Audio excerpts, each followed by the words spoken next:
বর্ষে যে কালা কানুন কেন্দ্রীয় সরকার আনতে চলেছে সেই কালা কানুনের বিপক্ষে অর্থাৎ অকাব বিল অ্যামেন্ডমেন্ট যেটা ওরা পাশ করার চেষ্টা করছে তার প্রতিবাদ স্বরূপ আজকের আমাদের দক্ষিণ চব্বিশ পরগনার অল বেঙ্গল ইমাম অ্যাসোসিয়েশন চ্যারিটেবল ট্রাস্টের সমস্ত ব্লক থেকে আমাদের নেতৃত্বকে ডাকা হয়েছিল এর ঘোর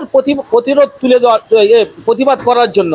আমাদের সামনে 19 তারিখে শহীদ মিনারে যে আমাদের যে সমাবেশ আছে সেই সমাবেশকে সাফল্যমণ্ডিত করার জন্য আজকে তার এখানে ডিসিশন হলো যে আমরা প্রত্যেকটা ব্লক থেকে শত মানুষ হাজার মানুষ আমরা ওইখানে নিয়ে যাব এবং এর প্রতিবাদ মিছিল আমরা সামিল করব। এই জন্য এটা করা আমাদের আল্লাহর তরফে যে সমস্ত সম্পত্তিগুলো দান করা হয়েছিল মসজিদ মাদ্রাসা খানকা ঈদগাহ সেগুলো কেড়ে নেওয়ার যে ষড়যন্ত্র এর বিরুদ্ধে আমরা রাস্তায় নেমে যত রকমের আন্দোলন আছে তার মধ্যে এটা প্রথম শুরু করা হচ্ছে।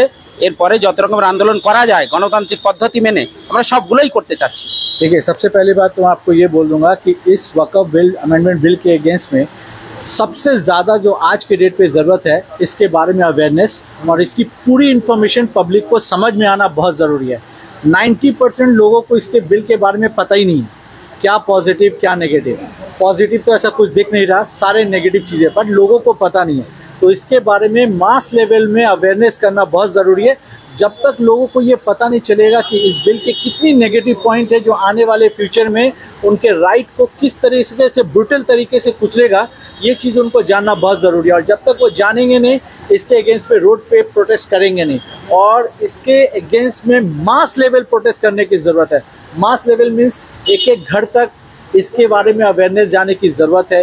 एक लोग, चाहे वो स्कूल के स्टूडेंट हो, कॉलेज के स्टूडेंट हो, लेडीज़ हो, जेंट्स हो, बिकॉज जब कम्युनिटी की आती है, जब कम्युनिटी के एसेट की आती है, तो ये कम्युनिटी एक बच्चे का भी होता है, ये कम्युनिटी एक लेडीज़ का भी होता है, ये कम्युनिटी एक आदमी का भी होता है और एक कम्युनिटी ये बुजुर्ग का भी है। बिकॉज कहीं ना कहीं आपको ये चीज़ समझना पड़ेगा, ये आपके as a citizen of India, as a जो गवर्नमेंट ने हमारे संविधान ने जो आपको राइट दिया है, कहीं ना कहीं उसके अगेंस्ट ये लॉ है।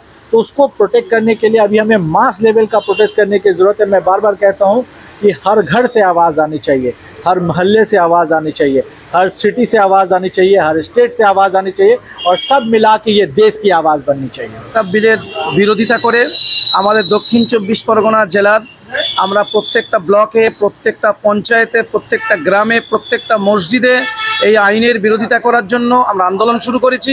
এবং আমাদের যে 6500-এর উপরে যে মসজিদ এবং ইমাম আছেন আমাদের সংগঠনে অল বেঙ্গল ইমাম মুয়াজ্জিন অ্যাসোসিয়েশন চ্যারিটেবল ট্রাস্টের দক্ষিণ 24 পরগনা শাখার আমরা আজকের কর্মীদের দেখিয়েছি ব্লক ভিত্তিক 1-2 করে প্রত্যেকটা ব্লক থেকে এসেছে। আমরা এই আওয়াজ দিচ্ছি যে প্রত্যেকটা মসজিদ থেকে এই আন্দোলন শুরু হোক এবং আগামী দিনে যে সমস্ত আমাদের নেতৃত্বরা রাজ্য লেভেলে মিটিং করছে সেখানে আমরা জড়ো হব, জমায়েত হব, আমাদের রাজ্য থেকে নির্দেশ দেবে, সেই নির্দেশ মেনে আমরা আন্দোলন শুরু করেছি।